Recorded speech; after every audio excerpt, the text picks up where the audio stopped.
Bonjour à tous et bienvenue dans cette nouvelle vidéo concernant les orchidées dites à bulbes.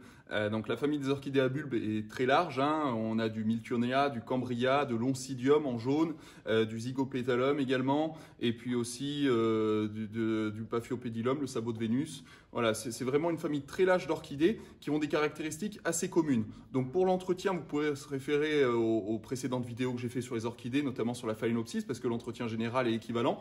Donc je vais quand même répéter, on peut les tremper ou les arroser, peu importe, hein, les deux conviennent. La fréquence est d'environ une fois par semaine, donc un trempage de 2-3 minutes suffit, on laisse s'égoutter et on fait en sorte qu'il n'y ait pas d'eau qui stagne dans la soucoupe par la suite.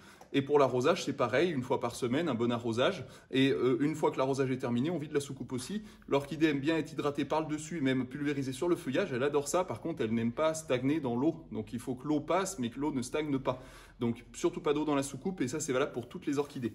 Voilà, donc celles-ci ont un peu moins besoin de lumière que la Phalaenopsis, c'est pour ça qu'elles sont dans des pots blancs souvent. C'est le cas pour quasiment toutes. Et vraiment, leur point commun, c'est ce petit bulbe qu'on voit à la base.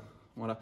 Donc ce petit bulbe contient les réserves, ce qui fait qu'elles sont assez faciles à fleurir, et quoi qu'il se passe, elles continuent de fleurir, même s'il y a un petit stress, puisque contrairement à une Phalaenopsis où les fleurs tombent au premier stress, là ce bulbe est gorgé de réserve, et le bulbe va se vider de réserve, mais va pouvoir quand même entretenir la fleur jusqu'au bout. Donc elles sont très simples d'entretien, et par contre le seul inconvénient, c'est qu'il faut attendre que ça fasse un nouveau bulbe pour avoir des nouvelles fleurs. Donc on le voit bien ici, le bulbe principal lui a 2 fleurs, ce qui est déjà pas mal, ça fait 1 ou 2 fleurs, et le bulbe secondaire, le plus jeune, va ensuite prendre le relais une fois que les 2 fleurs seront sèches. On les coupera à la base, hein, tout simplement avec un sécateur, on coupe à la base, il n'y a rien de plus simple que ça. Voilà, dès qu'elles sont complètement sèches, on coupe à la base, on attend que le nouveau bulbe se développe, on n'a pas besoin d'éliminer l'ancien pour l'instant, on l'éliminera quand il sera sec, et on garde tous ces nouveaux bulbes. Donc il peut y en avoir plusieurs, si vous avez vraiment une multitude de bulbilles, vous pouvez les sélectionner et garder les plus jolis pour vous, puisque sinon il va y avoir trop de masse et elles n'auront pas forcément la capacité de pouvoir fleurir autant. Donc vous pouvez les éliminer ou les séparer pour les replanter ailleurs. Voilà, là on le voit, il y a plusieurs bulbes, il y en a même qui redémarrent encore, donc il y a 5-6 bulbes dans le même pot, ils vont vite être à l'étroit, donc on peut les diviser sans problème. Voilà.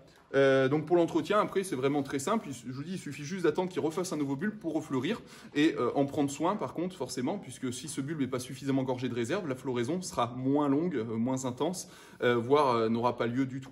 Voilà, j'espère avoir été assez clair pour ces orchidées. N'hésitez pas à me poser vos questions en commentaire si vous en avez, sur des familles précises, parce que comme je l'ai dit, il y a des dizaines d'orchidées bulbes, hein, je ne peux pas toutes les citer, mais voilà, sur l'entretien classique, j'espère avoir été assez clair et précis. N'hésitez pas à partager cette vidéo et à vous abonner à notre chaîne YouTube. Merci et à bientôt.